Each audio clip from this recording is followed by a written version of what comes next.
Bienvenue de retour pour la suite de cette journée d'Assemblée Générale. J'espère que vous êtes bien installés chez vous et que vous allez peut-être nous rejoindre un petit peu plus tard pour la partie conviviale. On a déjà pu profiter de la cour, du barbecue, mais c'est pas fini, il y en aura encore ce soir. Et puis surtout, il y a encore beaucoup de conférences, de débats, d'échanges qui se passent un petit peu partout dans les différentes salles ici de, j'allais dire la Smart, de Smart, pardon.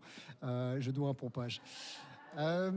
Je vais demander à Stéphanie Barras de m'accueillir. Stéphanie, si tu peux, s'il te plaît, me rejoindre, qui va animer cette prochaine conférence. Juste avant de présenter Stéphanie, j'en profite pour rappeler aussi à tous ceux qui nous regardent, tous ceux qui m'entendent, qu'il est encore temps de voter. Il reste encore quelques heures. Vous avez jusqu'à 17h30 pour faire valoir votre voix. Nous étions déjà autour des 900 votes il y a quelques heures. C'est super. On aimerait encore augmenter la participation et faire entendre la voix de nos membres. Et donc, c'est le moment, c'est l'instant. Si vous n'avez pas encore eu l'occasion de voter, faites-le et n'hésitez pas, pour tout problème technique, à écrire à l'adresse email letscope en un mot, @smart.coop. Stéphanie, bienvenue. Merci. Stéphanie, tu es donc animatrice radio. Tu travailles également à l'école de communication de Louvain-la-Neuve. De l'UC Louvain, dans le cadre d'un projet de podcast, c'est ça ? Tout à fait. Je gère un projet de création de podcast dans le cadre pédagogique. Donc j'accompagne les professeurs de communication et de journalisme de l'UC Louvain dans la création de podcasts dans le cadre des cours. Et vis-à-vis des étudiants, je donne des séances de travail sur la voix dans le cadre d'ateliers podcast qui, eux, sont dispensés par des professeurs externes. Voilà. Ben super. Ça me permet quand même aussi de rappeler à notre communauté de sociétaires qu'il existe aussi une série de podcasts que Smart a produit il y a quelques temps maintenant, qui s'appelle Sacré Travail, qui sont toujours évidemment sur notre site internet. 6 épisodes, 6 voix de témoignages de différents sociétaires de la coopérative. Je vous invite vraiment à les écouter, c'est passionnant. Stéphanie, je pense que vous allez nous parler de travail, de transformation, de production, quand le travail transforme ce qu'il produit. Et donc, je vous laisse animer ce débat et convier les intervenants et intervenantes. Bonne conférence. Merci beaucoup.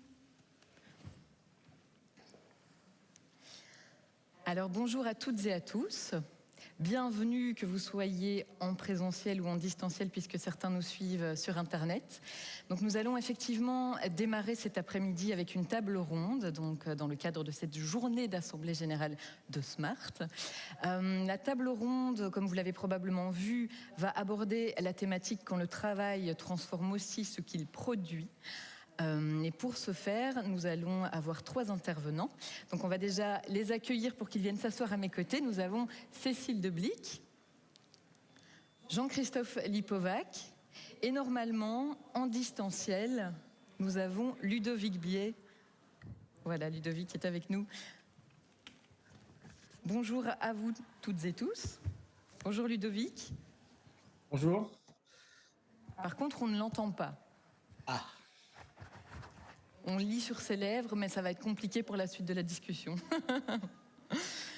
Alors, pour commencer, pour aborder cette thématique, surtout, on va pouvoir explorer différents modèles d'entreprise et donc de travail avec nos 3 intervenants du jour, que je vais d'abord vous présenter. Donc, Cécile Deblic pour commencer. Donc, Cécile, vous étiez salariée de la coopérative Oxalis jusqu'au moment de la retraite. Félicitations. Vous êtes devenue depuis présidente de La Fabrique, qui est une entreprise à but d'emploi qui embauche les chômeurs de longue durée dans votre région en Lorraine et qui émane de l'association Territoire Zéro Chômeur de longue durée. Jean-Christophe Lipovac, ensuite, vous êtes directeur de l'association Zoen France, à l'origine de la création de la coopérative Tilt, une société coopérative d'intérêt collectif, établie et qui officie dans les territoires des Hauts-de-France. Et puis Ludovic Biet, que nous avons en distanciel. Ludovic, vous êtes un entrepreneur ayant lancé votre activité La Forge des Entremonts à partir de votre métier de serrurier ferronnier. Ça, c'était la toute base. Ça s'est développé ensuite. Ça a commencé avec la coopérative Oxalis. Et donc, la Forge des Entremonts se trouve dans le massif de la Chartreuse, entre Grenoble et Chambéry. Et Ludovic, vous êtes également membre de Bigre, la mutuelle du travail, qui rassemble donc les 3 coopératives, Oxalis, Coopanam et le groupe Smart. Et il y avait d'ailleurs une présentation à ce sujet ce matin. Alors, histoire de dresser un petit peu le paysage pour que ce soit relativement clair pour notre public, je vais vous proposer de prendre quelques minutes chacun pour nous expliquer un petit peu d'où vous venez. Donc l'entreprise que vous venez présenter, l'activité que vous venez présenter, ses enjeux, son origine. Voilà, en quelques minutes. Cécile, on commence avec vous, si vous le souhaitez. C'est pas les lunettes que je dois mettre, c'est prendre le micro. Je crois. Je pense que je vais avoir besoin des deux. Donc, voilà. Bonjour à tous et à toutes. Donc, alors, déjà, c'est une coïncidence si Ludovic et moi sommes d'Oxalis, puisque ici, je ne représente pas du tout Oxalis, mais je représente Territoire Zéro Chômeur de Longue Durée. C'est à ce titre-là, en tant que bénévole de ce programme expérimental mené en France depuis 7 ans maintenant, que je viens témoigner. Voilà. Et puis simplement dire qu'Oxalis effectivement est une coopérative sœur de Smart, donc les mondes sont petits, on peut dire. Alors en ce qui concerne Territoire Zéro Chômeur de Longue Durée, donc moi je suis présidente effectivement d'une entreprise très particulière qu'on appelle une entreprise à but d'emploi. Son but, c'est de créer de l'emploi pour des gens qui en sont privés. D'ailleurs on appelle les personnes non pas des chômeurs de longue durée, on les appelle des personnes privées durablement d'emploi. Ce sont des personnes qui se retrouvent, à cause de leur cursus, à un moment donné sans boulot, pour une durée assez longue. Pour vous donner un ordre d'idée, je crois que la moyenne, il y avait 10 territoires expérimentaux en France, la moyenne de durée de chômage avant de pouvoir entrer dans une EBE était de 5 ans. Voilà, ça vous donne un petit peu le parcours de ces personnes-là. La création de ce programme expérimental, alors il a dû passer par une loi, on a une loi expérimentale en France qui a permis de mettre en œuvre ce programme. Il a été initié par un mouvement que vous connaissez peut-être, qui s'appelle ATD Quart Monde, et qui accompagne les personnes les plus fragiles, les plus pauvres, les plus à côté de notre société, et qui ont interpellé les pouvoirs publics en disant « mais sur la question du chômage, on s'y prend comme des savates. On s'y prend très mal.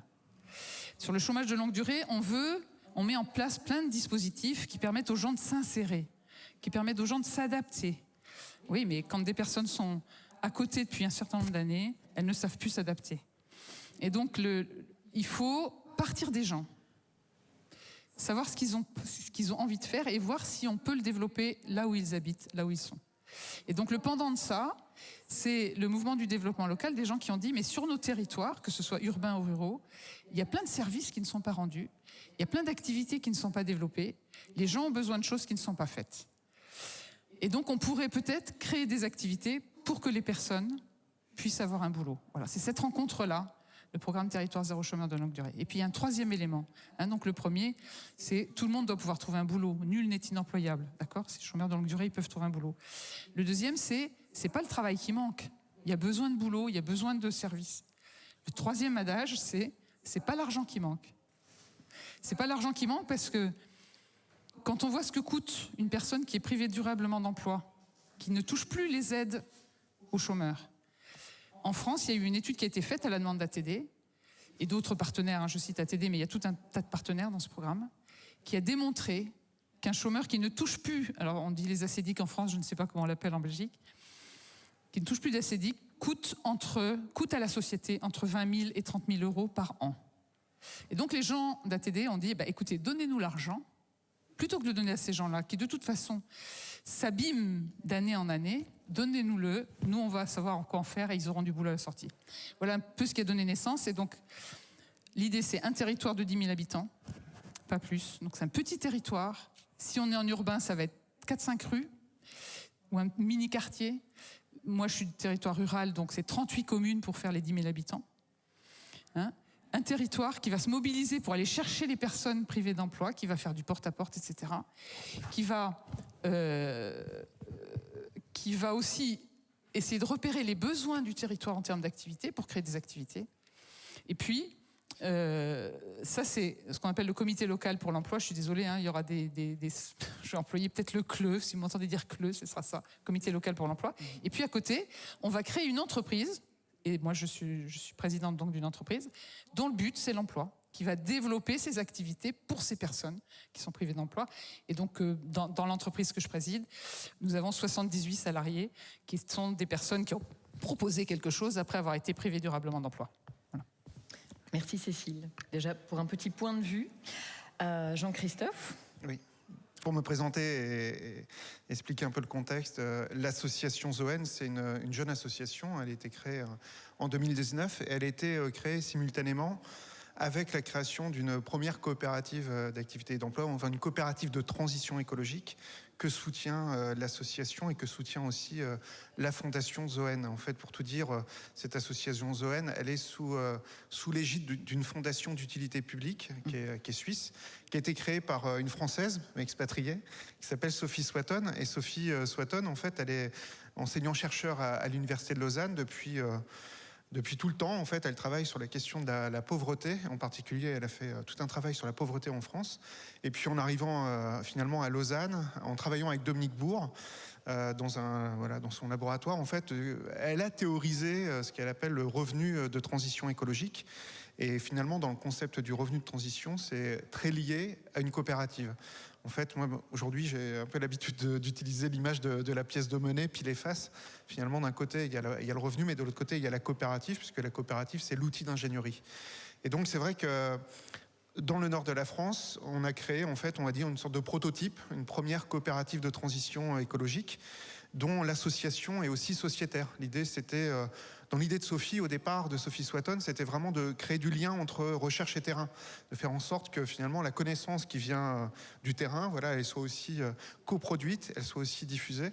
Et donc, voilà, cette coopérative, c'est pour nous une expérimentation, une recherche-action pour travailler sur ces nouveaux modèles de développement, ces nouveaux modèles économiques, et de s'interroger sur la question du revenu, comment vivre aussi dignement de son activité. Donc voilà, l'expérimentation a été lancée en 2019 et aujourd'hui, finalement, on compte à peu près une vingtaine d'entrepreneurs. Et quelque part, la raison d'être de cette coopérative, c'est vraiment l'entrepreneuriat écologique pour tous. Donc l'idée, c'est de s'adresser à différents publics, mais aussi à des personnes qui sont éloignées, on pourrait dire, de l'emploi. Donc c'est vrai qu'on peut être... Et il y a des liens très forts aussi à créer avec Territoire Zéro Chômeur. L'idée, c'est justement de ne pas faire de différence, si j'ose dire. L'idée, c'est de réunir des gens autour d'un projet à la fois économique, mais aussi politique, de transformation, en partant d'en bas, en partant des territoires, de transformation de cette société, en y intégrant vraiment ces questions écologiques, ces questions sociales. J'en dis pas plus. Oui, de toute façon, on va avoir l'occasion d'aborder un petit peu les spécificités, d'approfondir un petit peu la thématique. Donc, nous avons deux personnes qui sont impliquées dans l'organisation de ces coopératives, entreprises à but d'emploi. On a aussi une personne qui a un petit peu bénéficié de ce parcours à partir d'une coopérative. Donc, Ludovic, vous avez pu développer votre activité à partir de la coopérative Oxalis. Est-ce que vous pouvez nous expliquer aussi un petit peu en quelques mots, histoire qu'on termine de dresser le décor pour cette thématique? Est-ce que vous m'entendez bien? Oui, on vous entend. Super. Voilà, donc je m'appelle Ludovic Biet, je suis fondateur de La Forge et j'ai intégré Oxalis en 2006 en contrat d'appui au projet d'entreprise. Voilà, et donc depuis, j'ai fait beaucoup de chemin et pour dresser le tableau, j'ai commencé comme petit forgeron dans le village, où je faisais les garde-corps, soit du village pour les particuliers. Puis petit à petit, je me suis mis à faire un peu des choses un peu spécifiques. Et voilà, là, je me retrouve un peu entouré d'une équipe où on fait des parcours ludiques sur mesure. Enfin, tout un tas de choses très, très, très particulières qui font que on est les seuls à faire ça dans les régions. Et c'est beaucoup de plaisir à faire ça, même s'il y a en ce moment une grosse charge de travail, donc je suis un peu fatigué. Mais en tout cas, c'est un exercice qui est assez difficile pour moi. Je n'ai pas l'habitude d'expliquer comme ça ce que je fais. Oui, je suis entouré de combien de 5-6 personnes, en fait, que ce soit autant en conception qu'en fabrication. Mes clients, c'est des mairies, des Comcom. Ouais. Et le fait d'avoir... c'est Oxalis qui est venu dans mon village, en fait. Moi, c'est vraiment... J'ai croisé Oxalis dans mon village. Et j'avais pas bien compris la présentation, ce que c'était, mais il m'avait l'air sympa. Donc je me suis dit, on va aller voir. Et du coup, je peux vraiment dire que ça m'a transformé. Oui, ça m'a vraiment transformé autant personnellement que professionnellement. Voilà. C'est quand même eux qui m'ont dit, mais en fait, t'es pas si bête. Et du coup, je me retrouve maintenant, à force d'être entouré de copains qui font du conseil, j'ai appris les codes du conseil et je me retrouve entre le sachant et le faisant, quoi. C'est un peu une position particulière. Mais je m'éclate. Voilà, je ne sais pas dire plus pour l'instant. Après, j'aime bien qu'on me pose des questions. Ça tombe bien parce que j'ai justement des questions. Parce que quand on en a discuté entre nous, vous aviez aussi parlé de ce potentiel que vous aviez, que finalement c'est Oxalis qui vous a un petit peu permis de découvrir votre propre potentiel. Vous êtes parti de votre activité de serrurier, ferronnier, vous avez, qui était un métier à l'échelle individuelle et que vous avez vraiment pu développer en activité avec une équipe et sachant que ce développement, cet accroissement aussi a permis de vous ouvrir d'autres portes, quoi. Il y a le côté artisanat, maintenant il y a le côté conseil, il y a vraiment une activité qui s'est développée et qui ne cesse de croître. Oui, tout à fait. Donc ça, c'est vrai que c'est peut-être intéressant de revenir un petit peu sur ce parcours.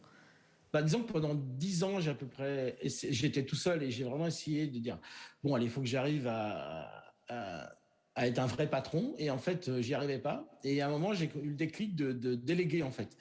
Tout ce qui m'emmerdait, je le déléguais aux gens. Enfin, excusez-moi pour le gros mot, mais voilà. J'ai délégué, en fait, ce que je maîtrisais pas pour me concentrer. Notamment la comptabilité, l'administration. Voilà, tout ça, toutes ces choses-là, en fait. Et depuis 2014, là, je délègue vraiment plein de choses et je me consacre sur mon cœur de métier, c'est-à-dire aller vendre, inventer, chapeauter un peu tout ça, quoi, être chef d'orchestre, on va dire. Et c'est vraiment, comment dire, c'est vraiment ça qui... Et ça continue de se développer, effectivement. J'ai vraiment du bol d'avoir rencontré Oxalis. Ouais, je ne sais pas comment dire autrement. Voilà. Et je dois regarder droit devant la caméra. Ludovic, pour cette activité, je voulais vous poser aussi la question des enjeux que vous avez trouvés via Oxalis. Le fait de passer par une coopérative, donc c'est pas pareil que de développer son activité comme indépendant, par exemple, comme indépendant à titre classique, on va dire. Passer par une coopérative, ça permet quand même d'autres enjeux. Donc il y a le fait de pouvoir peut-être se décharger de choses où on se sent peut-être un petit peu moins, c'est un peu moins confortable. Ici, c'est la comptabilité, l'administration, ce qui vous permet de vraiment vous concentrer sur l'activité d'artisan et tout le reste, de création. Et puis, il y a aussi cette dimension d'accompagnement dont on avait parlé. Oui, c'est vrai que... Et de réseau. J'ai vraiment bénéficié. Chaque entrepreneur a un accompagnateur dans Oxalis. Et ça, heureusement qu'il y avait ça, parce que dans un schéma classique d'entrepreneur, j'aurais même pas tenu un an. En fait, j'étais pas fait pour. Dans la vraie vie, j'étais pas fait pour être entrepreneur, quoi. C'est le fait d'avoir croisé Oxalis qui m'a révélé que j'avais une posture d'entrepreneur, mais pas dans un monde classique, en fait, dans un monde de scope, en fait. C'est vraiment ça la grande révélation. Et j'avoue que comment expliquer ça? Ouais, elle m'a permis vraiment de m'épanouir, en fait. Enfin, je peux pas dire d'autres mots. Et surtout, je suis à moitié un artisan, mais à moitié un créatif aussi. Et là, je peux allier les deux, en fait. C'est vraiment ça le vrai bonheur, c'est que je peux à la fois faire du créatif, enfin, en tout cas, prendre cette part, mais tout en gardant cette part d'artisan. Ouais, je pense on a construit quelque chose on a construit quelque chose de particulier parce que la Forge, c'est toute une équipe derrière moi. Sans mon équipe, je ne suis pas grand-chose. Voilà. Et on aura l'occasion d'y revenir par la suite et d'approfondir un petit peu justement tout ce qui se fait dans le cadre de la Forge des Entremonts. Je reviens vers vous, Cécile et Jean-Christophe, avec cette dimension des enjeux qu'on peut trouver un petit peu dans ce type d'entreprise, coopérative, entreprise à but d'emploi. Voilà. dans l'œuvre Je vais que vous peut-être souhaitez. du coup rebondir sur ce que disait Ludovic, parce que du coup, je ne sais pas si je l'ai précisé, mais quand même, la coopérative qu'on a créée, en effet, c'est sous un format de SIC, de Société Coopérative d'Intérêt Collectif. Donc c'est une forme de partenariat public-privé, mais aussi usager, en l'occurrence des entrepreneurs, parce que comme Oxalis, en fait, en France, on a le même statut. On a une coopérative d'activité et d'emploi, une coopérative d'entrepreneurs. Donc, c'est le modèle aussi, finalement, de Smart. C'est exactement ça. Donc, je suis très honoreux d'être là aujourd'hui parce qu'on est quand même un petit poussé par rapport à Smart et un petit poussé aussi par rapport à Oxalis. Pour revenir à la question des enjeux, il y a peut-être deux dimensions sur lesquelles je voulais intervenir. Il y a la dimension de la coopérative en tant que telle et de l'accompagnement. C'est ce que dit Ludovic. En fait, voilà, il rentre dans un collectif. Il a un accompagnement technique aussi qui lui est proposé. Donc là, aujourd'hui, dans la coopérative de Tilt, c'est exactement ça. Donc, du coup, l'enjeu, il se place aussi en tant qu'accompagnateur. Finalement, qu'est-ce que c'est que l'accompagnement ? On utilise toujours ce mot, qui est en fait un mot valise. Et quand on regarde, on pourrait nous dire, vous êtes un peu incubateur sur des projets de transition écologique. Donc, qu'est-ce qui fait votre différence ? En Et tout justement, cas, chez Tilt, qu'est-ce qui fait la différence ? Eh ben, justement, nous, déjà, vraiment, ce qui fait ce que je disais tout à l'heure, on est vraiment sur l'entrepreneuriat écologique. Donc, on est plutôt là pour accompagner des activités, voire des métiers nouveaux en lien avec la transition écologique. Et ce qui nous paraît important, et ce qui fait peut-être notre marque de fabrique aussi, c'est de travailler sur ces nouveaux modèles économiques, en fin de compte. Donc, de travailler sur des activités d'utilité, on parle, c'est un peu jargonneux, mais d'utilité sociale, d'utilité écologique et d'utilité territoriale. C'est aussi le lien avec Territoire Zéro Chômeur, parce que l'objectif, c'est de faire, si j'ose dire, du circuit court, du circuit de proximité, mais à tous les niveaux, pour l'emploi, pour le développement aussi économique. Et donc, aujourd'hui, on travaille, c'est vrai qu'on a été créé alors, sur un territoire qui est sur le Dunkerquois. D'ailleurs, voilà, je disais tout à l'heure, Zoen est sociétaire et à l'initiative de cette coopérative, aussi avec la ville de Grande-Synthe. Et le contexte de la ville de Grande-Synthe, aujourd'hui, c'est 29% de chômage, on frôle les 40% de chômage chez les moins de 25 ans. Il y a une politique de transition écologique très très forte. Voilà, comment on accompagne aussi des emplois vers la transition. Et puis rapidement, en fait, on a réfléchi sur quel périmètre d'intervention. Donc on a travaillé en 2019 et en 2020 sur le périmètre de la communauté urbaine de Dunkerque, c'est à peu près 200 000 habitants. C'est un bassin de vie qui a justement une cohérence aussi quand on développe des circuits courts économiques. Et petit à petit, voilà, on essaie de travailler à l'échelle de la région. Donc l'accompagnement, voilà, il est vraiment sur cette dimension du modèle économique, de créer des activités, voilà, d'utilité qui soient rentables aussi, et de travailler sur cette question du revenu. C'est vrai que j'ai discuté ce midi avec Oxalis, il y a des systèmes de solidarité qui sont mis en place au sein de la coopérative pour justement soutenir des activités qui sont aujourd'hui malheureusement dans le marché, peu ou pas rentables, mais qui sont finalement, qui créent de la valeur sur le territoire. Donc la vraie question, c'est aussi d'identifier la valeur qui est créée sur ces territoires et aussi de la valoriser à un moment donné aussi monétairement. Donc derrière le revenu de transition, c'est aussi de mettre un dispositif qui permette, comme je disais tout à l'heure, un peu de vivre aussi dignement de son activité. On est pour nous vraiment dans un champ de recherche-action. Donc c'est pour ça qu'on essaie et on travaille avec, dans le nord de la France avec l'HR ESS. On a en fait on est dans un réseau finalement assez proche. Tout à l'heure, on parlait de chercheurs qui sont à l'université de Lille, qui travaillent sur les indicateurs alternatifs de richesse. Voilà, c'est des vrais sujets qu'on voudrait intégrer, et c'est une culture qu'on voudrait, ou une transformation un peu culturelle qu'on voudrait faire aussi auprès des collectivités locales ou auprès aussi des financeurs. Donc voilà, l'enjeu, il est aussi sur l'accompagnement. Puis l'enjeu, mais il en parlera mieux que moi, mais il est aussi pour les entrepreneurs. Et comme tout à l'heure, vous parliez de podcasts, on a fait aussi des podcasts qui sont en ligne sur Zoen. Voilà, du coup, je me suis dit, il faut quand même que je le dise. Hein. On a des beaux podcasts, en fait, de parcours de vie, quoi, finalement. Mm-hmm. Et l'enjeu, aujourd'hui, on a des profils de personnes qui sont en conversion professionnelle, qui ont travaillé des fois dans des grands groupes groupes qui ont travaillé comme consultants informatiques autres et qui passent du jour au lendemain sur une activité complètement autre. Enfin, en tout cas, une activité qui a du sens aussi pour eux, quoi, finalement. Et souvent cette recherche de sens qui fait qu'on se réoriente dans... Exactement. Donc on a travaillé dans un grand groupe et aujourd'hui on travaille dans le zéro déchet. On a travaillé 15 ans dans l'informatique et on travaille sur le vélo, la réparation vélo et le développement du vélo parce qu'en fait, toute sa vie professionnelle, on s'est déplacé à vélo et en fait, au fur et à mesure, on s'est forgé aussi une connaissance aussi des questions, des enjeux autour de la problématique, par exemple, des déplacements.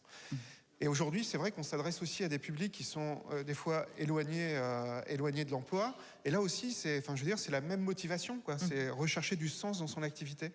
Et donc là, pour le coup, on n'est pas acteur, on ne fait pas de l'accompagnement social, mais par contre, et c'est l'objectif aussi de la coopérative, c'est de travailler en réseau, quoi, finalement, avec des structures des territoires, d'avoir un ancrage territorial fort, nous d'accompagner sur ce volet modèle économique et réflexion sur le revenu, et de travailler avec des structures qui seront dans l'accompagnement social, et de réunir un maximum de conditions au passage à l'acte, et au passage à l'acte, en tout cas, à développer ces activités. Et voilà, cette question de la recherche de sens, de trouver de l'utilité à ce qu'on fait dans son travail, et de l'utilité, j'allais dire, pour l'intérêt collectif et l'intérêt général, c'est quelque chose qui est un dénominateur commun. Après, on a forcément une charte de valeurs, une charte d'engagement. Nous, ce qu'on fait concrètement, on essaie à notre petite échelle de travailler vraiment sur aussi la résilience des territoires, finalement. On se dit face aux enjeux écologiques, aux enjeux climatiques, il faut vraiment repenser des formes de solidarité dans les territoires.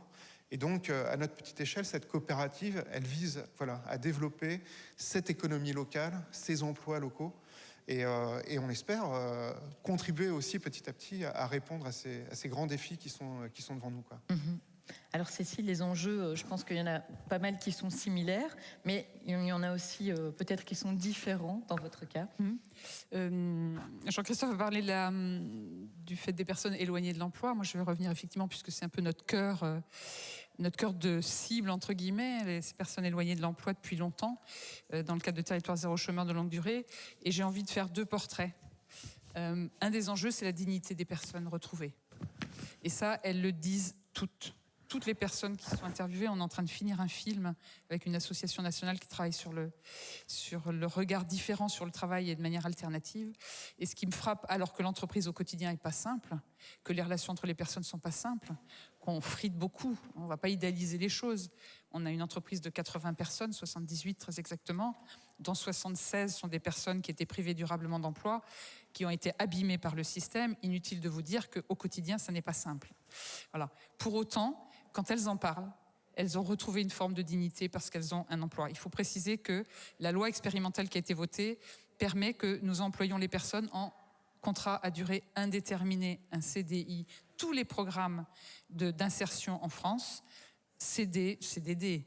Vous passez 3 ans en CDD, et puis après vous repartez en formation je ne sais où, vous galérez, et puis vous reprenez un autre programme, etc. Là, c'est un CDI. Et à chaque fois, la chair de poule en le racontant, lors d'une rencontre où il y avait pas mal de monde sur notre territoire, quelqu'un interpelle Irina, qui est d'origine russe, qui habite dans le sud du territoire, très loin de la ville, chez nous. Et Irina dit, voilà, moi je voudrais vous dire, petite rencontre, parce qu'elle parle... Alors, je suis mauvaise, s'il y a quelqu'un de russe dans la salle, je suis certainement pas bonne, mais c'est vrai, je veux dire que... Te rends compte ? Et j'ai galère, petit boulot, pas de boulot, jamais, tout ça. Et mes téléphones et mes propos, CDI. Tu te rends compte ? CDI. Et elle se met à pleurer. Et vraiment, c'est quelque chose qui m'a frappée quand elle a témoigné de ça, et je le garde et je le redis très souvent. Je dis, moi, ma bataille d'être bénévole dans cette association, ça me prend pas mal de temps, c'est pour les Irina de la structure. C'est ces gens qui ont galéré avec le système, et d'un seul coup, ils retrouvent une dignité parce qu'on leur offre un emploi à durée indéterminée à partir de ce qu'elles ont envie de faire. Donc ça, c'est la dignité retrouvée. Un autre exemple, je parlais de Sarah parce que j'étais avec elle hier. Sarah, c'est quelqu'un qui vit encore aussi dans le sud du territoire. C'est le plus déshérité chez nous. On est à 35, peut-être même à 45 km de Nancy. On est loin de la ville. Les gens n'ont pas de moyens de locomotion. Irina, elle n'a pas le permis de conduire. Sarah, elle n'a pas de voiture. Et donc, c'est des gens qui ont un mal fou. Sarah a beaucoup de mal à trouver du boulot. Elle a des problèmes de santé. Elle est fragile psychiquement. Et quand elle va... enfin je dis ça, mais c'est même pas sûr. Elle aime beaucoup ses chats. Si un jour elle regarde la vidéo, voilà, elle a beaucoup de chats, elle aime beaucoup ses chats. Et Sarah, eh ben, quand je vois la qualité du travail que Sarah produit dans l'entreprise, elle dit même qu'elle est devenue une geek de Excel, le logiciel, parce qu'elle fait beaucoup de travail statistique pour le comité local pour l'emploi, où elle a trouvé sa vraie mise en valeur. Et hier, elle était avec moi à l'Assemblée générale nationale du Fonds d'expérimentation, où elle témoignait de la manière dont ils vont au porte-à-porte, elle y participe, à la rencontre des demandeurs d'emploi, parce que comme elle dit, de pair à pair, on est tellement plus efficace pour faire comprendre l'intérêt du projet. Et ben moi, je disais à mon mari, quand il m'a emmené à la gare pour aller à l'Assemblée générale puis venir ici, en train, je lui disais, tu vois, je crois que si je me bats, c'est pour les Sarah, c'est pour les Irina. C'est ça, voilà. Donc la dignité, c'est vraiment pour moi l'enjeu fondamental. Il y a un deuxième enjeu, d'ailleurs, c'est le projet « Nul n'est inemployable ». Nul n'est inemployable, c'est un des éléments du projet. Donc ça veut dire qu'on ne sélectionne pas, nous sommes des entreprises qui prenons les gens au fur et à mesure où ils sont dans la liste d'attente. On ne dit pas on a besoin d'un bûcheron, on va sélectionner, il y a 3 bûcherons, ben non, toi t'es un peu alcoolisé, toi t'as l'air de pas vouloir te lever le matin, donc je te prends toi, le 3e. Non, on prend le premier qui se présente sur la liste d'attente. Nul n'est inemployable. Le deuxième élément, c'est on va créer des emplois, mais ce sont des emplois supplémentaires de ceux qui existent. Pas question de faire des emplois qui risqueraient d'en supprimer d'autres à côté. On a tout loupé si on fait ça. Et donc, il y a, au niveau du comité local pour l'emploi, le CLE, le fameux CLE, une commission émergence dans laquelle on va retrouver les syndicats, les chefs d'entreprise. Alors, chez nous, on a les chambres consulaires. Je crois qu'en Belgique, on parle des fédérations de métiers, un peu, je crois que c'est ça. Voilà. On va retrouver les acteurs socio-économiques qui, autour de la table, vont dire... Je vais donner un exemple. Je suis dans un village où la boulangerie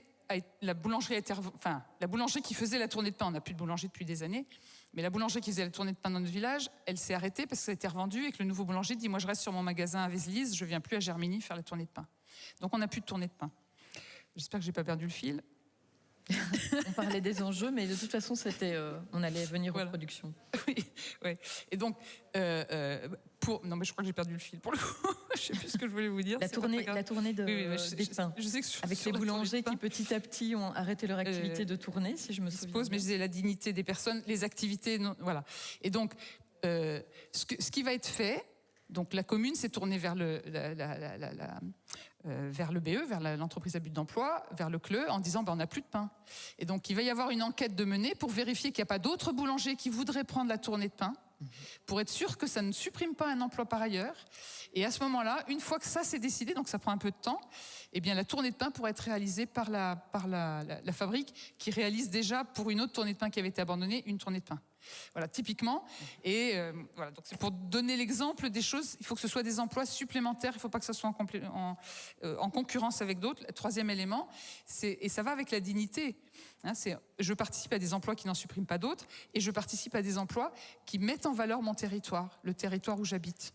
Voilà, c'est le territoire qui produit les emplois et qui emploie les personnes. Voilà les 3 enjeux que je verrais importants et qui complètent ce qui a été dit.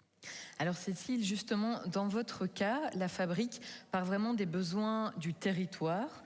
Il y a cette prise d'initiative aussi à l'égard des gens qui sont chômeurs de longue durée. Parfois, le bouche à oreille permet que ces gens viennent à vous. Dans le cas de la coopérative Tilt, Jean-Christophe, il y a aussi cet enjeu de transition écologique.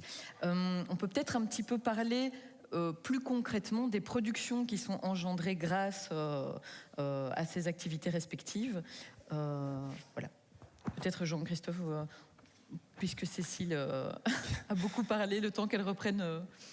Donc, c'est ce que je disais aussi en introduction, tout à l'heure, on est une très jeune coopérative, donc on n'a pas beaucoup de background derrière nous, mais en tout cas, quelque part, alors, on s'est lancé de manière opérationnelle en 2020. C'était peut-être pas l'année, mais en même temps, finalement, à l'issue du premier déconfinement, parce qu'en France, on a été premier déconfinement, c'était en mai 2020.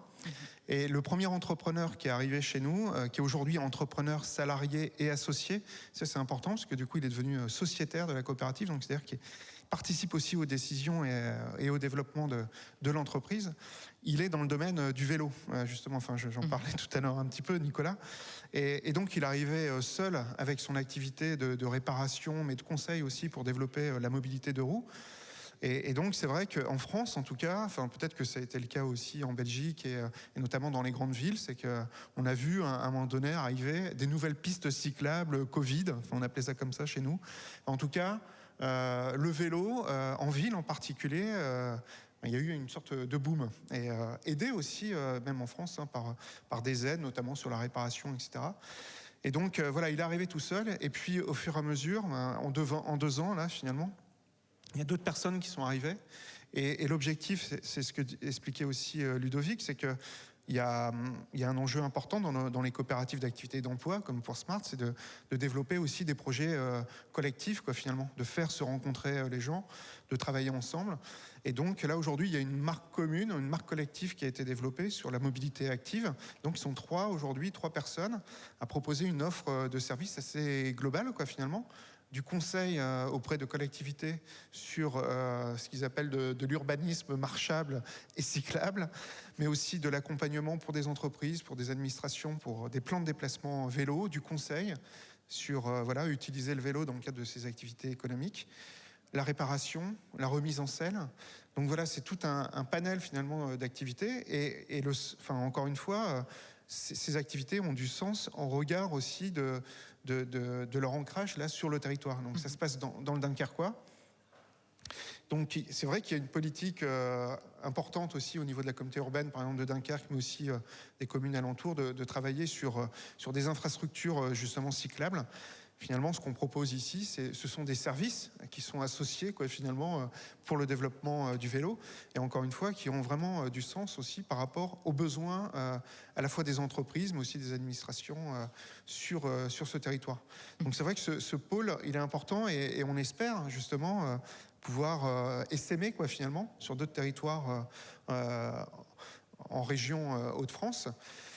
Là, par exemple, on va lancer, alors peut-être ici à Bruxelles, j'imagine que ça se fait depuis un petit moment, mais en tout cas sur le Dunkerquois, ça se faisait pas. On entame tout juste le projet là en septembre sur de la cyclo-logistique. Donc, résultat des courses, en fait, l'objectif là d'ailleurs avec peut-être 2 autres entrepreneurs qui vont arriver, de pouvoir développer tout un service, notamment pour les commerçants en centre-ville, sur en tout cas de la récupération de déchets, peut-être demain de la livraison. Et tout ça, encore une fois, tout à l'heure, j'ai essayé de le dire aussi par rapport à la dimension sociale. L'enjeu pour nous aussi, c'est de travailler en réseau. Donc là, au niveau, par exemple, au niveau régional, il y a tout un projet autour des plateformes coopératives. Ça, ce sont des outils hyper intéressants, et qu'on essaie d'adapter aux vrais besoins. Et donc, le travail sur ce pôle mobilité aussi, c'est d'avoir une analyse assez fine des besoins des acteurs sur le territoire, et de construire des réponses assez, on espère, assez globales, mais en tout cas adaptées réellement aux besoins. Donc voilà, c'est ce travail de maillage là qui est fait, et sur lequel, un type de production qui a à la fois du sens pour eux, qui a du sens pour le territoire, et qui s'inscrit un peu plus largement aussi dans une dynamique un peu, c'est un peu pompeux de dire d'écosystème, mais en tout cas d'un réseau coopératif de production, à l'échelle d'un plus grand territoire. Alors, juste ici, on peut revenir après, on prendra aussi le point de vue de Ludovic. Donc, sur le cas concret d'une personne qui est accompagnée, chômeur de longue durée dans le cadre de la fabrique. Personne privée durablement d'emploi, je vous propose. Oui. Et on avait parlé de différents exemples. Vous avez pu élaborer une recyclerie, une miellerie. Donc, ce sont des activités que les personnes ne vont pas forcément envisager de base, mais qui leur sont proposées. On peut peut-être revoir un petit peu le parcours concret d'une personne qui arrive là. Alors c'est vrai que c'est complexe finalement. On part à la fois des besoins du territoire et des envies des personnes. Donc c'est pas évident de faire se rencontrer les deux. Et donc parfois il va y avoir des besoins des territoires pour lesquels il n'y aura pas d'envie de personne de le mener, et on ne le fera pas. Et à l'inverse, si on prend le cas de la recyclerie, Philippe, c'était un gars qui qui avait beaucoup bossé dans les jeux publics. C'est un menuisier qui bossait dans une entreprise qui faisait des jeux publics en bois. Et puis qui en a eu marre de la vie en entreprise et qui a été licencié, qui est resté chômeur de longue durée, qui rencontre Linda. Et Linda, c'était une tapissière, faisait de la tapisserie. Et les deux ensemble, ils se disent, tiens, on pourrait remettre en valeur des objets et les remettre sur le marché. Ils n'ont pas réussi à le créer. Et donc, ils ont intégré le BE et ils ont créé la recyclerie. Ils ont créé une recyclerie où aujourd'hui, il y a 29 personnes qui y travaillent. Avec un partenariat avec la communauté, en France, c'est les communautés de communes à intercommunalité. Et donc, en partant de la déchetterie, on a un ressourcier qui va aller regarder ce qu'on peut récupérer dans les déchets qui sont apportés par les personnes. Voilà. Ça arrive à la fabrique. À la fabrique, on a un atelier menuiserie qui va remettre en valeur les objets. Et puis, on a un magasin, quelques kilomètres plus loin, qui va vendre les objets avec des gens qui voulaient faire du commerce et qui témoignent d'ailleurs très bien du fait qu'ils sont super contents de faire du commerce en milieu rural. Et c'est une boutique qui marche très bien toute l'année. Voilà. Donc c'est le genre de choses qui peut être mené. La miellerie, c'est la rencontre entre un apiculteur, quelqu'un qui était passionné d'abeilles, et des apiculteurs bénévoles, enfin amateurs, qui disaient on n'a pas d'endroit pour transformer, pour extraire, je connais pas bien le métier, mais pour extraire le miel, pour le mettre en pot, etc. Et donc on va créer un outil qui s'appelle la miellerie, qui permet à la fois aux apiculteurs amateurs de valoriser leur propre miel en dehors de la coopérative, enfin en dehors de la SIC, de la fabrique, et puis à l'apiculteur d'avoir des ruches. On a 55 ruches maintenant, et les gens nous ont repérés, et Paul, l'apiculteur, nous disait que les gens appellent en disant j'ai repéré un essaim, venez le chercher, et hop, on crée une nouvelle ruche. Et pour la petite histoire, l'atelier menuiserie va fabriquer des ruches et va même en vendre aux apiculteurs. Voilà. Donc je dois dire, par rapport à la transition écologique, qu'on est dans moi qui suis une passionnée de transition écologique, finalement, en mettant l'humain d'un côté et la réponse aux besoins d'un territoire de l'autre, on s'aperçoit que la résultante, c'est des activités de la transition écologique. C'est-à-dire que toutes les activités que mène la fabrique, alors que ce n'était pas l'objectif initial, participent de la transition écologique. Et quand j'entendais Jean-Christophe évoquer la réparation de vélos, on pourrait imaginer, sauf que chez nous, c'est pas mal comme ça, mais qu'il y ait un atelier de réparation de vélos pour les gens qui vont au vélo. Voilà.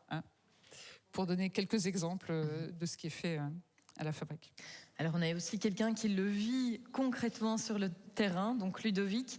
Votre activité qui s'est développée, comme on le disait tout à l'heure, qui s'est accrue et qui vous permet aujourd'hui d'être sur différents fronts dans le cadre de cette activité, avec toute cette équipe autour de vous.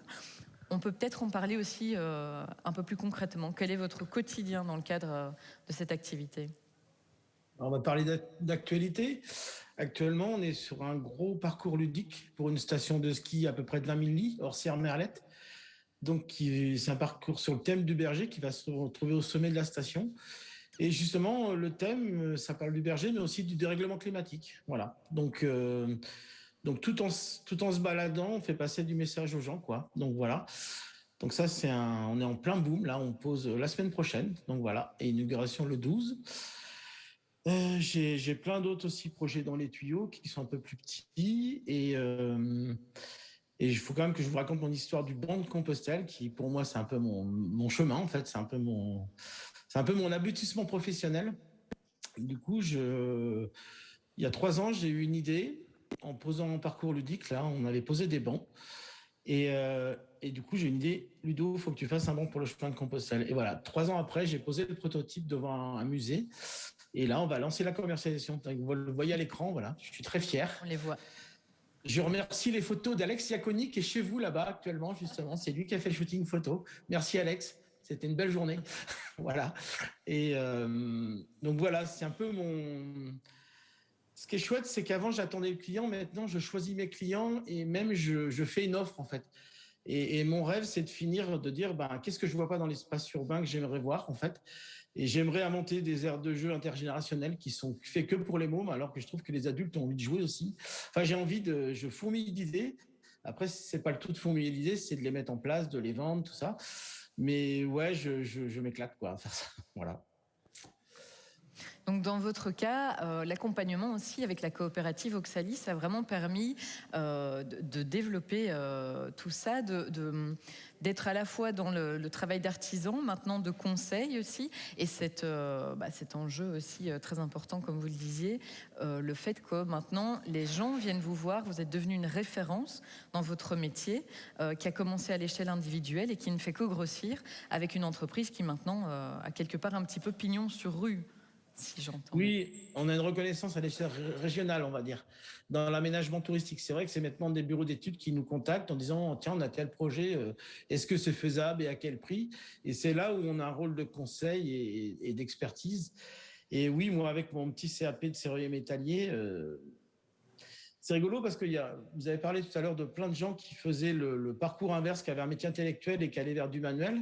Et moi, c'est un peu le sens contraire, en fait.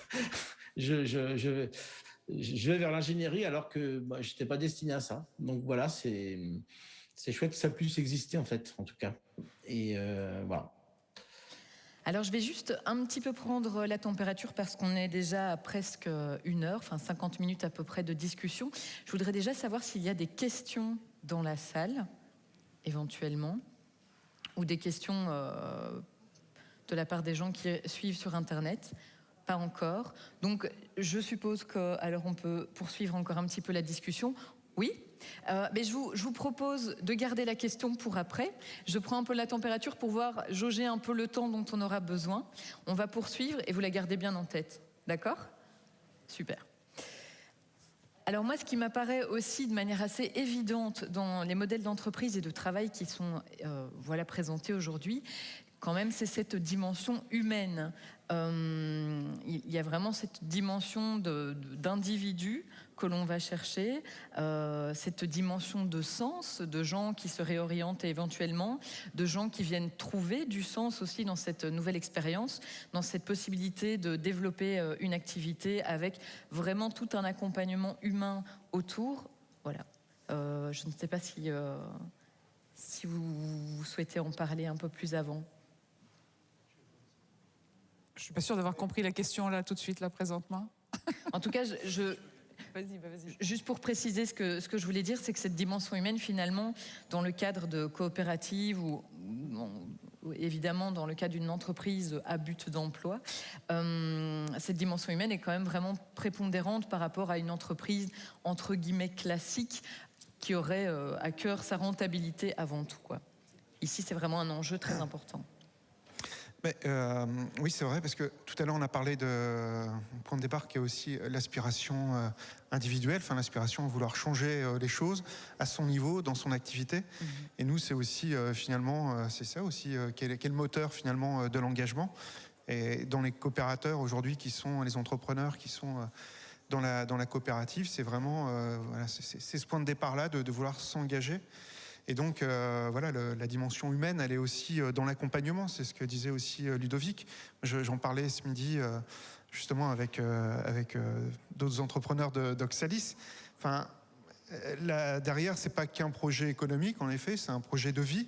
Parce que clairement, quand on a été cadre chez L'Oréal, qu'on a très bien gagné sa vie et qu'on part sur une activité de conseil, sur le zéro déchet, sur des modes de vie plus sobres, plus soutenables, du coup, on passe un peu du yin au yang, quoi, quelque part. Enfin, c'est un peu ça quand même. Donc voilà, l'accompagnement, il est aussi sur cette dimension vraiment personnelle et humaine, quoi. Vraiment. Par exemple, on a... Qui font partie d'ailleurs des valeurs intégrantes complètement. De ce type. Et je pense que, enfin, en tout cas, c'est pas que je pense, c'est que les personnes... Parce qu'on a lancé tout un travail, justement, pour nous, quand on disait recherche-action, c'est un gros mot, mais grosso modo, on essaie d'embarquer aussi des acteurs de la recherche. On travaille, par exemple, avec des sociologues qui font un peu une analyse des parcours individuels des entrepreneurs, de comprendre aussi leur motivation, etc. Les travaux sont en cours, donc on pourra les diffuser. On a fait une université éphémère il y a 1 mois. Du coup, on a commencé à partager un peu ce qui est en cours. Mais juste pour reprendre, parce que comme pour les autres CAE, comme pour Oxalis, il y a aussi un parcours, on va dire, quelque part d'accompagnement et des formations. On travaille, nous, sur la posture d'entrepreneur, mais aussi sur les questions de transition, enfin, on appelle ça comme ça, de transition intérieure, quoi, finalement. Enfin, comment on est aligné personnellement aussi avec ce qu'on souhaite développer comme activité entrepreneuriale, comme activité économique. Et voilà, enfin, pour nous, cette question de l'alignement, elle est quand même importante. Et on le voit aujourd'hui dans les profils. On a des personnes qui ont une quarantaine d'années, qui ont une grosse crise de la quarantaine. Mais on a aussi des jeunes, en fait, qui sortent d'écoles d'ingénieurs et qui nous disent, voilà, en fait, moi, je suis un peu paniqué, quoi, finalement. Quand je vois les problématiques environnementales, climatiques, enfin ce qu'on appelle de l'éco-anxiété. Donc ils ont fait des parcours d'ingénieurs souvent, enfin certains en tout cas là, qui sont rentrés, et ils se disent mais non en fait je vais faire autre chose quoi du coup. Et donc alors, ils vont quand même travailler sur des activités de conseil. Mais cette question là par exemple de l'éco-anxiété, d'être aussi aligné par rapport à ses propres valeurs et puis à l'activité qu'on veut faire. Du coup, voilà, c'est aussi cet accompagnement-là qu'on essaie aussi de mettre en place. Parce que, voilà, comme pour certains publics éloignés de l'emploi, en fait, c'est plutôt regagner en confiance, mais c'est aussi regagner en confiance sur ce qu'on peut faire, ce qu'on peut proposer, et remettre ça dans un contexte plus large en termes, encore une fois, de sens. Donc, quand on arrive, en fait, là, par exemple, on a une personne qui vient d'arriver chez nous, qui va travailler sur une activité de bien-être et qui a bossé pas mal dans le marketing. D'ailleurs, il y en a beaucoup qui ont bossé dans le marketing. Je me demande s'il y a un effet de cause à effet, quoi, entre avoir passé une carrière dans le marketing, des fois dans des grands groupes, puis là, voilà, travailler sur des activités ayant du sens. Mais ce que je veux juste dire, c'est que voilà, quand les personnes arrivent, on essaie d'avoir une analyse à la fois sur la personne, sur le projet. Et sur la personne, en fait, il y a déjà énormément de compétences. Et comment ces compétences, on va les mettre, si je veux dire aussi, au service du collectif. Et donc, voilà, cette question de détecter les compétences des uns et des autres, c'est vraiment important pour aussi consolider aussi le collectif. Et donc, on teste. Mais d'autres coopératives le font, donc on n'invente pas non plus la roue, quoi. On teste un budget contributif, c'est-à-dire que voilà, sur des activités qui peuvent être d'intérêt collectif, qui peuvent servir à la coopérative et aux entrepreneurs, on met en place du pair à pair aussi, de l'accompagnement pair à pair. Voilà, typiquement Maïté qui vient pour travailler sur le bien-être, ça peut être intéressant pour d'autres entrepreneurs. Elle a un passé sur le marketing, ça peut être aussi intéressant qu'elle aussi partage en fait ses propres connaissances. Donc voilà, ce budget contributif qu'on a mis en place et qu'on essaie de structurer un peu mieux dorénavant, il vise vraiment aussi, c'est cette dimension humaine, voilà, à repartir des compétences, des savoir-faire des entrepreneurs. Et puis, la dimension humaine, c'est juste pour terminer là-dessus, mais je parlais du sociétariat. C'est pour ça qu'on est en format de SIC aussi, avec différents collèges d'acteurs, avec un collège, comme dans toute CAE, un collège d'entrepreneurs et d'entrepreneurs salariés. Alors légalement, il y a 3 ans, finalement, pour devenir associé à la coopérative. Mais voilà, c'est aussi un travail d'accompagnement qu'on fait. C'est pour ça qu'on en discutait aussi ce midi, parce que c'est super important, la dimension de la vie coopérative. Voilà. Et voilà comment on va vraiment se projeter, trouver sa place aussi dans cette entreprise commune, quoi, finalement. Donc voilà, ça c'est un apprentissage. Mais en tout cas, ce qui est sûr, c'est qu'il y a toujours, il y a une envie, justement. Peut-être que dans le métier précédent ou dans l'emploi précédent, en fait, on n'a pas été forcément associé pleinement. Il n'y a pas eu de reconnaissance aussi. Oui, là, par exemple, avec le budget contributif, les premiers qui en ont bénéficié, ils m'ont dit, en fait, c'est vrai que le budget contributif, il nous permet un peu de gonfler un peu notre chiffre d'affaires, mais surtout, en fait, c'est une reconnaissance de ce qu'on fait pour le collectif. Dans mon boulot précédemment, je ne l'avais pas. Et puis, dans mon boulot précédemment, on ne me demandait pas quelle était la stratégie de l'entreprise. Là, du coup, dans le sociétariat, voilà, on est pleinement, encore une fois, associé aux décisions et à la vie de l'entreprise, quoi. Il y a peut-être beaucoup de gens qui se sont un peu sentis comme des pions dans leur entreprise initiale, avec ce manque d'humanité, de reconnaissance, et qui viennent finalement chercher du sens dans un autre type de travail, un autre type de vision aussi. Cécile, vous souhaitiez rebondir aussi sur la dimension humaine ? Sur la dimension humaine, quelques éléments complémentaires. Alors, le CDI pour des personnes privées durablement d'emploi, c'est ce qui n'est pas clairement négligeable. Voilà, faut vraiment avoir en tête que quand on propose un CDD à quelqu'un qui est en chômage de longue durée, Irina, par exemple, elle avait 9 ans de chômage de longue durée avant d'arriver dans l'entreprise. C'est clair que quand on vous propose un CDD d'1 an, renouvelable plusieurs fois, ça n'a pas du tout la même valeur que quand on vous propose un CDI. Donc le côté humain, le fait qu'on parle de la volonté des gens, de ce qu'ils ont envie de faire, et puis aussi c'est le principe du volontariat. On peut rencontrer des gens qui sont chômeurs de longue durée, qui disent mais ça m'intéresse pas, ils ont le choix. Pas question de dire c'est ça où vous avez pu vos aides publiques. Voilà, ça fait partie. Et après, dans l'accompagnement humain, il y a tout cet accompagnement en amont de l'entrée dans l'entreprise et dans l'entreprise, qui est un accompagnement aussi bien sur les questions sociales, de logement, de santé, voire d'hygiène dans certains cas, etc., qui permettent, et ça, on a fait le choix après quelques errements, on a fait le choix d'externaliser ce service-là, de faire en sorte que l'accompagnement humain n'appartienne pas à l'entreprise, parce qu'il y a un tel risque, je ne sais pas si vous voyez, mais il y a un vrai risque d'instrumentalisation de ça. Il faut vraiment que l'accompagnement de la personne soit indépendant de ce qui se vit dans l'entreprise, quoi. Et bon, quelqu'un qui a besoin d'un acompte, d'une avance, eh bien c'est cette personne-là qui va le gérer et qui va revenir vers l'entreprise en disant oui, elle est en capacité de rembourser et elle trouve que la proposition convient et on fait l'avance, plutôt que je m'adresse au patron, je demande une avance et puis après le patron, je suis à sa merci parce que il faut que je la rembourse et j'y arrive pas. Voilà. Donc il y a vraiment cette question de l'accompagnement humain qui permet de prendre en compte les valeurs humaines. Et puis, tu l'évoquais, le fait que c'est une société coopérative et qu'il y a des salariés qui deviennent administrateurs et qui participent à la vie de l'entreprise en tant qu'administrateurs, avec une réelle difficulté à trouver sa place, parce que ce sont des salariés qui se retrouvent face à leur directeur ou leur directrice. En l'occurrence, chez nous, la directrice, même si elle est invitée au conseil d'administration, c'est pas évident. Ils sont censés être les patrons de leur patronne, mais c'est pas si simple que ça. Voilà. Pour eux, en tous les cas, moi je sais que par exemple, je prépare avec les salariés avant chaque conseil d'administration. J'ai proposé ça parce que c'était un peu mon métier de l'animation avant. Et je leur disais, je vois bien que vous avez un peu du mal à exprimer. On fait un temps d'actualité de l'entreprise. Et quand c'est la parole aux salariés, ils ont un mal fou à s'exprimer parce qu'ils ne savent pas ce qu'ils sont autorisés à dire devant la direction. Et donc, on prépare ensemble qu'est-ce qui va pas, qu'est-ce que vous avez envie de partager. Et une fois qu'ils me l'ont dit à moi, après, c'est plus facile pour eux de le dire au CA, quoi. Voilà. Donc, il y a cette idée-là. Et voilà. L'essentiel, oui, si je voulais évoquer un élément, c'est que dans l'encadrement, entre guillemets, on a des référents. Les référents, c'est des chômeurs, des anciens personnes privées durablement d'emploi, qui se retrouvent, qui sont élus par leur père. L'équipe des bûcherons, elle élit sur la base, on dit ben voilà, quel est les attendus du référent, et ils sont élus par leur père. C'est-à-dire que c'est pas la direction qui choisit les référents. Alors c'est en débat actuellement dans l'entreprise, hein. C'est pas si simple, hein. Mais moi je trouve personnellement très intéressant, je peux le dire, je suis en Belgique, là, ça va. Je trouve très intéressant de garder cette question de, ce sont les pairs qui disent oui, je le choisis comme référent.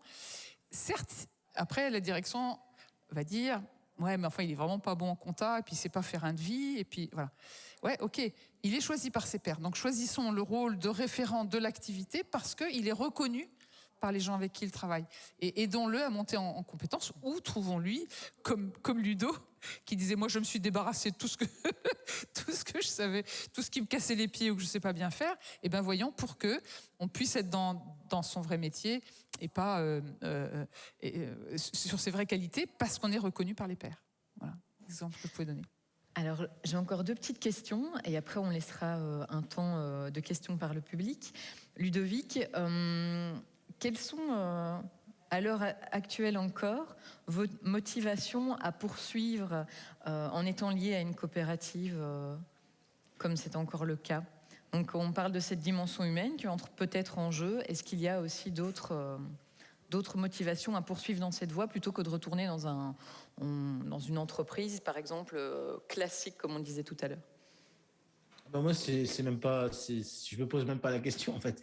C'est impossible pour moi de retourner déjà dans une entreprise classique. Je pourrais pas redevenir ouvrier. Ça, c'est vraiment un chemin pour moi en fait. Et j'ai l'impression de participer à une transformation sociétale et puis ok, j'ai plein de défauts, mais il y a vraiment, je veux être inspirant. Enfin, voilà, je suis en train de faire une petite PME.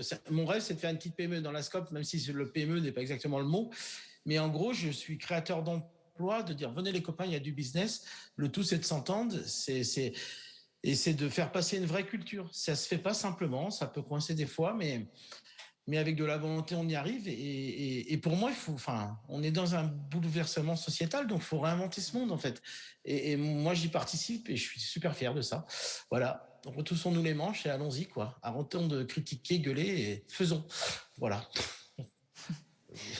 Jean-Christophe et Cécile, vous qui êtes impliqués dans l'organisation de ces entreprises, qu'est-ce qui vous a motivé personnellement? C'est aussi, je suis intéressée de savoir, et peut-être d'autres. Donc, est-ce qu'il y a vraiment cet enjeu je vous laisse expliquer. Qu'est-ce qui vous a motivé, vous, personnellement, de vous investir dans ce type d'entreprise et ces modèles de travail? Bon, j'y vais. Alors d'abord, je voulais rebondir, Ludo. Je voulais aussi parler de tout ce... Alors là, je parle en tant qu'auxilienne et sous le contrôle d'un autre auxilien dans la salle. Vous pourrez interroger sur la Bigre, c'est Alexandre qui est au fond de la salle. Sur la Bigre rencontre à 7 fin août, c'est vachement bien. J'ai fait la petite seconde de pub. Non, c'est que Ludovic, je ne sais pas si tu en penses, Alexandre, mais il se trouve que dans cette coopérative, enfin moi je suis à la retraite maintenant, mais on était grosso modo essentiellement des gens qui ont travaillé notre cerveau. Ludovic, il fait partie avec les boulangers de ceux qui font travailler avant tout leurs mains, leurs bras, leurs trucs, et qui font aussi travailler ça. Et qu'est-ce que ça nous fait bouger, ça? Vous nous faites vachement bouger. Enfin voilà, Ludo, en plus, vous avez vu le bonhomme, l'énergie, l'enthousiasme. Et ben, ça fait aussi bouger les collègues. Voilà, je voulais te renvoyer ça, Ludo. Merci. Parce qu'on est sur le thème ce que le travail transforme. Quand le travail transforme aussi ce qu'il produit, et ben voilà, ça transforme ça aussi. La vision et la manière de travailler. En tous les cas, moi, ce qui me motive pour revenir à Territoire Zéro Chômeur, ce qui me motive depuis le début, c'est cette idée qu'on ne laisse personne au bord de la route. Qu'on essaye, on n'est pas au bout, mais qu'on essaye de ne laisser personne au bout de la route, qu'on essaye de trouver une solution pour chacun. La deuxième motivation, c'est vraiment le développement local. Moi, je suis du monde du développement local et j'habite ce territoire depuis plus de 30 ans. J'y ai travaillé il y a plus de 30 ans, il y a 40 ans. Et donc, on va, grâce aux personnes qui sont privées durablement d'emploi, apporter des services qui ne sont pas rendus sur le territoire. Donc c'est vraiment quelque chose. Et puis alors, la transition écologique, que ça produise de la transition écologique, c'est génial, quoi. Donc c'est vraiment les choses qui me motivent, qui me font avancer, les Sarah et les Irina, etc. Moi, je me retrouve complètement dans ce que disait Ludovic tout à l'heure, parce qu'il a dit... il a dit rapidement arrêtons de gueuler et on n'a plus qu'à faire, quoi. Il faut faire. Et du coup aujourd'hui dans la coopérative avec Zoen aussi, puisqu'on est impliqué dans d'autres coopératives en France, en Nouvelle-Aquitaine, en Occitanie, il y a d'autres initiatives qui sont en train de germer en France. Et nous et moi en particulier aussi, c'était un engagement. C'est-à-dire que si je reviens sur Zoen, il y a un engagement. On est sociétaire de toutes ces coopératives là qui se créent en France. Et donc voilà, personnellement, comme disait Ludovic, c'est faire, et c'est faire ensemble, quoi, finalement. Parce que face, encore une fois, au défi, il faut jouer coopératif, de manière solidaire aussi. Et donc j'ai de la chance dans mon parcours, on va dire, de pouvoir d'être rentré chez Zoen, de pouvoir développer cette coopérative en particulier Tilt, pour être dans cette logique d'inventer vraiment de nouveaux modèles de développement dans les territoires, travailler sur ces nouveaux modèles économiques, prendre avec parce qu'il y a un conseil scientifique aussi auprès de la fondation, de travailler avec des chercheurs qui sont aussi embarqués pour prendre du recul sur ce qu'on fait. Parce que cette transition, cette transformation ou même cette métamorphose de la société, ça devient un impératif urgent. Donc voilà, même si on est un micro poussé, quoi, finalement, c'est la fable du colibri. À notre petite échelle, voilà, on y contribue et on le fait ensemble. Donc c'est ça qui est génial. Merci. Donc avant de passer la parole au public, je pense qu'alors on peut se dire que justement pour en revenir à cette thématique du travail qui transforme ce qu'il produit, on est bien au-delà du travail qui lui génère des biens et des services, on est bien au-delà de cet objectif parfois essentiel de rentabilité. Ici, le travail dans les modèles qui sont proposés transforme les territoires, transforme les enjeux, transforme la dimension humaine, la dimension collective aussi, individuelle et collective. Et il y a vraiment cette cette dimension de sens que beaucoup de gens recherchent de plus en plus aujourd'hui. Voilà, je ne sais pas si j'ai bien, enrobé le sujet. En fait, il faut demander aux gens dans la salle. Pardon ? Je dis, il faut demander aux gens dans la salle. Oui, et bien justement, c'est le moment où on va laisser la parole aux gens dans la salle et éventuellement à ceux qui sont sur Internet. S'il y a des questions, il y en avait déjà une tout à l'heure, on peut peut-être commencer par celle-là. Il y a un micro derrière vous. Oui. Allô ? Oui. Non, je me demandais juste, comme on parle de plusieurs exemples en France, quelles étaient les initiatives qu'il y avait en Belgique sur la même idée, quoi. Alors, je peux donner un tout petit peu d'éléments sur territoire zéro chômeur parce que dès le départ de la loi expérimentale, alors il y a beaucoup de choses, où on échange beaucoup entre Belges et Français, et typiquement sur la loi expérimentale territoire zéro chômeur, il y a pas mal de Belges qui se sont intéressés à ce qui se passait, et la région wallonne a décidé il y a quelques mois, je crois, d'expérimenter territoire zéro chômeur en Wallonie sur une vingtaine de territoires.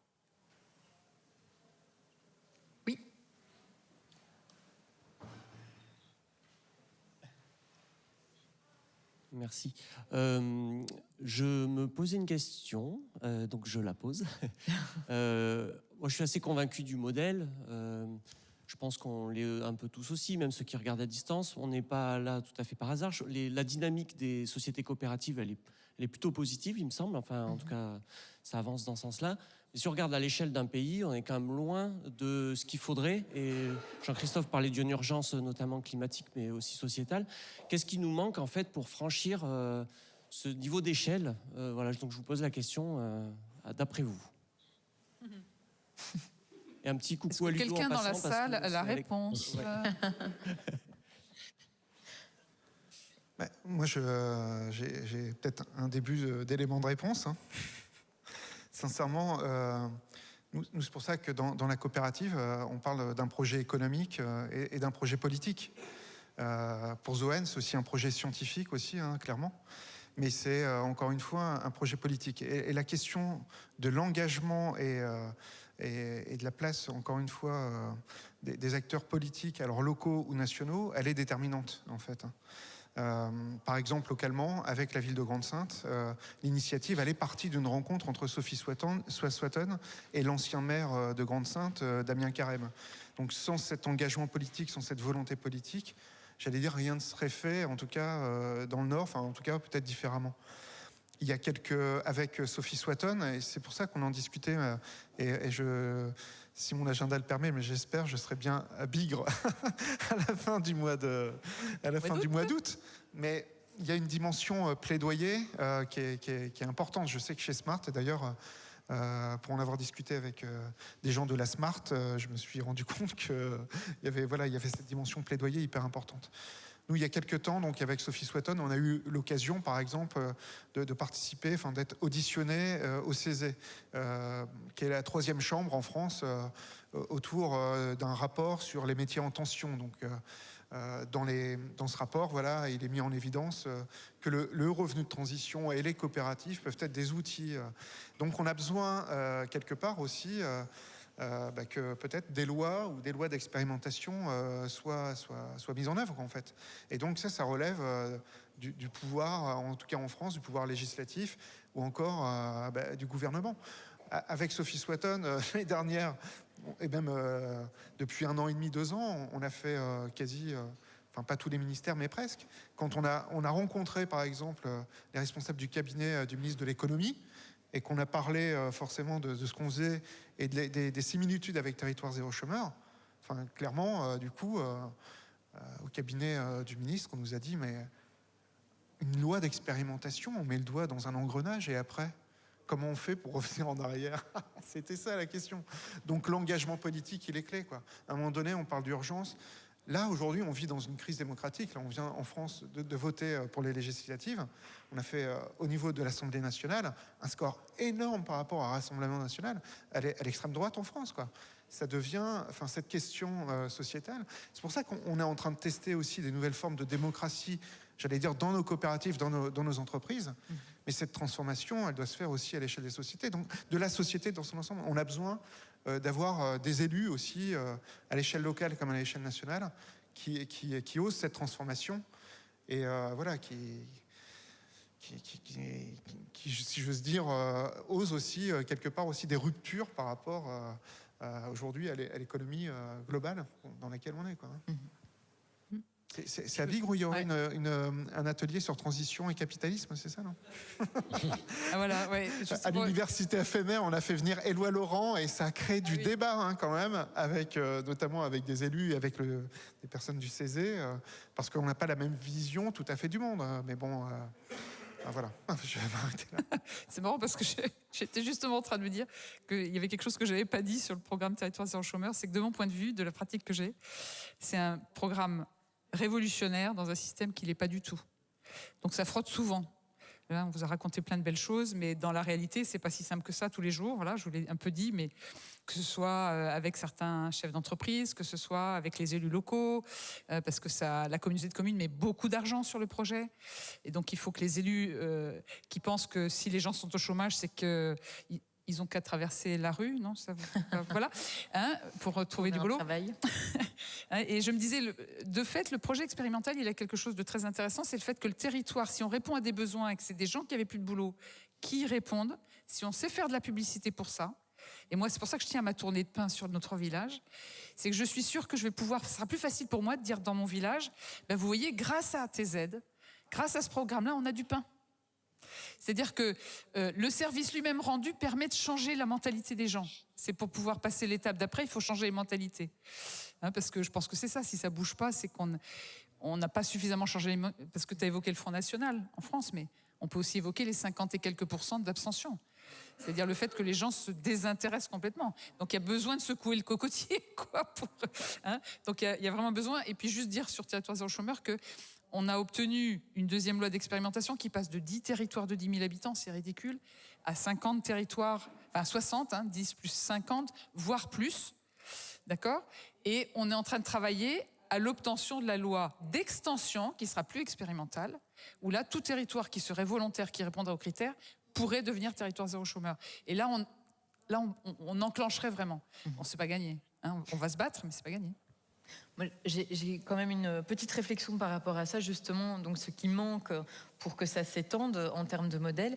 Mais est-ce qu'on n'a pas aussi... Enfin, moi, j'ai cette impression, même à l'échelle de tout ce qui est initiative écologique, etc., que souvent, pour que ça arrive aux politiques, il faut que ça parte justement d'initiatives peut-être locales, qui s'étendent, où de plus en plus de gens, de citoyens, de particuliers sont séduits par le modèle, se disent, tiens, ça peut être intéressant, ça peut marcher, ça peut être bien pour les enjeux qu'on a aujourd'hui.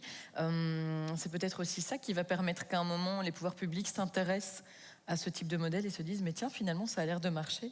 Je sais que la Smart tout court, a quand même dû, de temps en temps, enfoncer des portes en Belgique. Et est-ce que c'est pas aussi le cas, donc, dans des modèles comme cela, à un moment, de se dire, on va un peu forcer les choses, on va peut-être créer notre propre modèle, et puis peut-être qu'à un moment, les gens vont se dire « Ah, finalement, c'est bien, ça marche ». Moi, je pense que ça reste révolutionnaire. Hein. Je veux dire que la pratique, on fait... Voilà, c'est...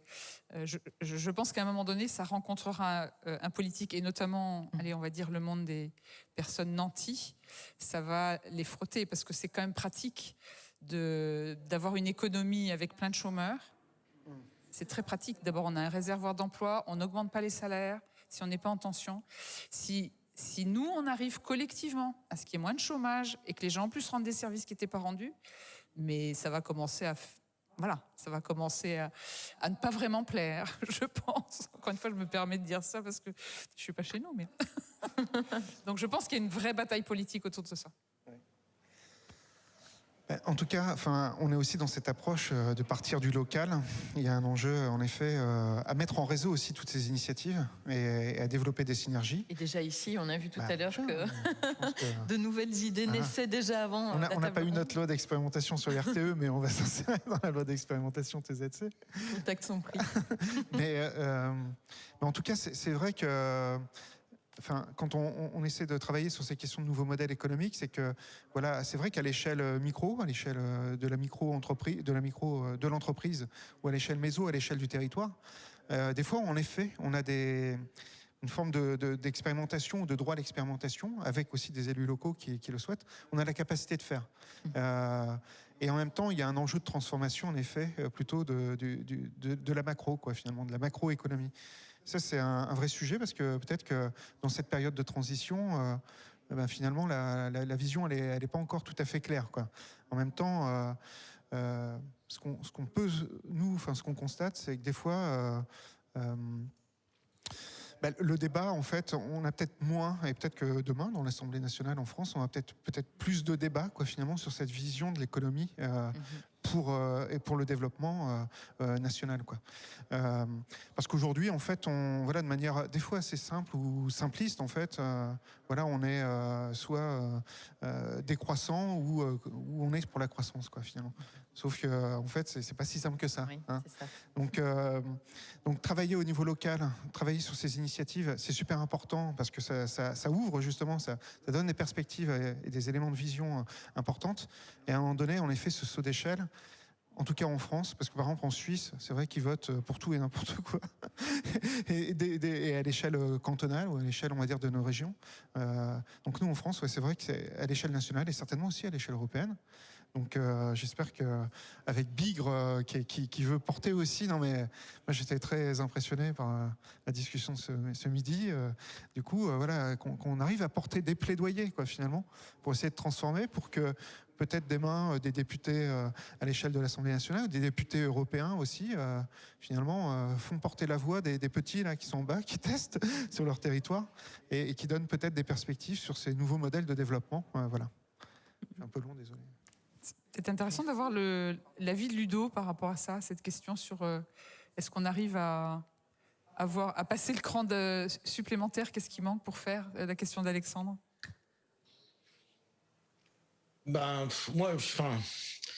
Pour moi, c'est faisons, quoi. Après, je pense qu'il y a quand même en face le capitalisme, pour l'instant, a ultra gagné, quoi. Enfin, je veux dire, ils sont plus forts que nous et ça, c'est sûr. C'est pour ça que je dis, arrêtons de nous plaindre et faisons à l'échelle locale et faisons, quoi. Enfin, de toute façon, on n'a pas d'autre solution.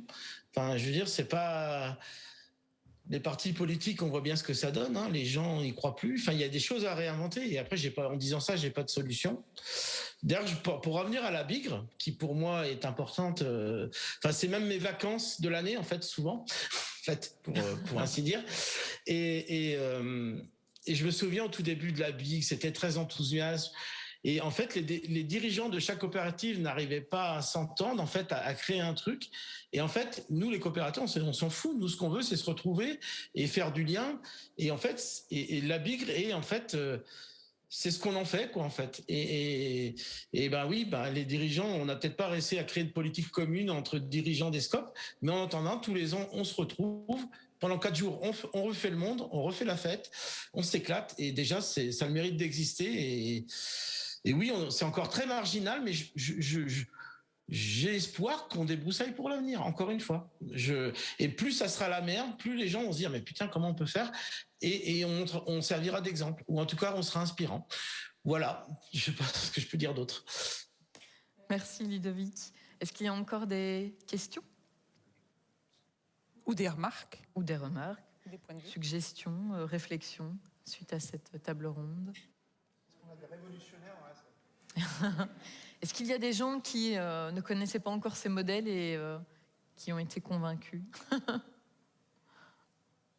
Ou peut-être que tout le monde connaissait déjà. Alors, je pense que nous allons pouvoir terminer. Il est 15h21. On avait jusqu'à 15h30 pour cette table ronde.